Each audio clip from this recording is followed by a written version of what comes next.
2 años de la cuarta, 730 días de transformación, de un cambio de régimen, de superar nuestra capacidad de asombro, de entender a un nuevo país que nace o muere entre las ruinas institucionales del pasado. 2 años de hacer estallar el status quo. 2 años de repensarnos una y otra vez. 2 años. México arribó a la ola populista con López Obrador. No podía ser de otra manera. Él era el hombre que hablaba con el pueblo cuando el pueblo ya no hablaba con el Estado. Andrés Manuel era la apoteosis que almacenaba a resquemores enterrados por décadas en el imaginario de la nación.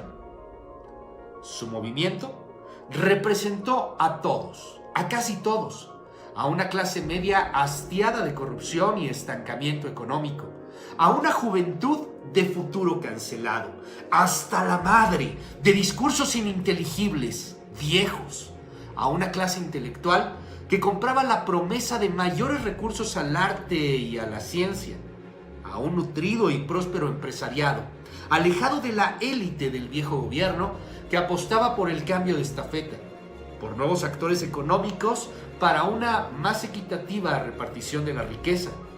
Y sobre todo, su movimiento representó a un país muy pobre, a un país con millones de personas que ya no tenían nada que perder. 2 años después, la cuarta parece haberlos traicionado. La clase media avanza, sí, a paso firme, pero rumbo al abismo que la convierte poco a poco en una clase más bien miserable. Los jóvenes saben que no cuentan con el gobierno. Ahora sí entienden el discurso y les queda claro que no son parte del mismo. Los artistas e intelectuales que le echaron porras y vivas ahora se maldicen porque saben que les vieron la cara.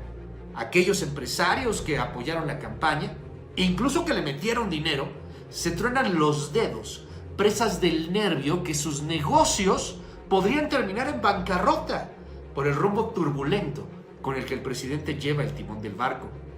Y lo peor, ¿los pobres? Los pobres son aún más pobres. Siempre se puede estar peor, mucho peor.